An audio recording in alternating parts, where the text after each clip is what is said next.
Hi friends, namaste. Welcome to Honest Kitchen. Breakfast and lunch, dinner, any time lo తీసుకున్న light weight food. And ఈరోజు ఎటువంటి citric acid కానీ baking soda కానీ ఎటువంటి కూడా లేకుండా మనం చాలా స్పాంజీ లాగా చాలా టేస్ట్గా హెల్త్కి ఎంత మంచిదైనా డోక్లా తయారు చేసే విధానం షేర్ చేయండి. వీడియోలోకి వెళ్ళే ముందు ఇప్పటి వరకు కూడా నా ఛానల్ని సబ్స్క్రైబ్ చేయని వాళ్ళు ప్లీజ్ సబ్స్క్రైబ్ చేసుకోండి. రండి ఇది ఎలా తయారు చేయాలో చూసేద్దాం. ముందుగా ఈ స్పాంజీ డోక్లా తయారు చేసుకోవడానికి కావాల్సిన ఐటమ్స్ 1 కప్ శనగపిండి, అదే కప్తో హాఫ్ కప్ అనేది 3 table spoon oil, half table spoon white నువ్వులు, టేస్ట్కి సరిపడా సాల్ట్, 1 టేబుల్ స్పూన్ ఆవాలు, ఇంగ్, 1 టేబుల్ పౌడర్ అయినా యాడ్ చేసుకోవచ్చండి. బేకింగ్ పౌడర్, 2 పచ్చిమిర్చి, కరివేపాకండి. అలాగే ఇక్కడ కావాల్సిన ఐటమ్స్ ఇవన్నీ కూడా. ఇప్పుడు మనం బెటర్ తయారు చేసుకుందాము. ముందుగా బెటర్ తయారు చేసుకోవడానికి ఈ శనగపిండి అంతా కూడా మనం వేసేసి ఇక్కడ స్టీనర్లో వేసి జల్లించుకోవాలండి. ఈ విధంగా జల్లించుకున్న పిండిలో సాల్ట్ యాడ్ చేసేద్దాం, షుగర్, ఒక హాఫ్ కప్పు పుల్లటి పెరుగు, దీంట్లోనే ఒక హాఫ్ కప్ అనేది వాటర్ యాడ్ కొద్దిగా వాటర్ యాడ్ చేసుకుంటూ బాగా పల్స్గా కాకుండా బాగా చిక్కగా కాకుండా మీడియంగా కలుపుకోవాలి. ఈ విధంగా కలుపుకోవాలి అని పెట్టేసుకోవాలి. మధ్యలో ఇలాంటి స్టాండ్ ఉంటే కనుక చిన్నది ఈ విధంగా మధ్యలో అమర్చుకోండి. అలా స్టాండ్ కనుక లేకపోతే మనకి చిన్న చిన్న మూతలు ఉంటాయి కదా, ఆ మూతలైనా కూడా మధ్యలో పెట్టేసేసుకోవచ్చండి. పోసేస్తున్నానండి. ఈ వాటర్ అంతా కూడా బాగా మరగాలి. మూత పెట్టేసుకుందాం. మూత పెట్టేసేసుకొని మరిగించేసుకుందాం. మనం కలుపుకున్న పిండి అంతా కూడా ఒకసారి బాగా కలుపుకుందాము. బేకింగ్ పౌడర్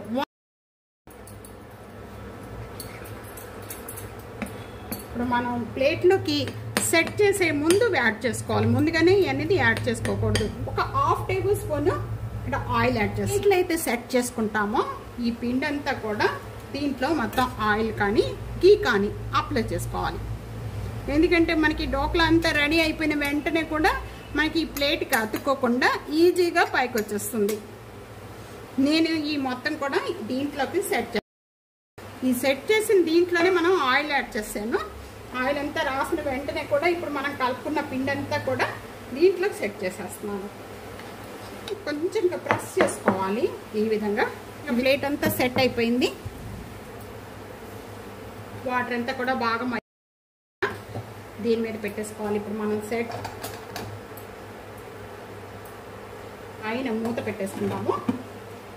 ఇక్కడ మనకి మూతకి హోల్ ఉంది. ఈ హోల్ అనేది దాన్ని ఫిలప్ చేసేసుకుందాం.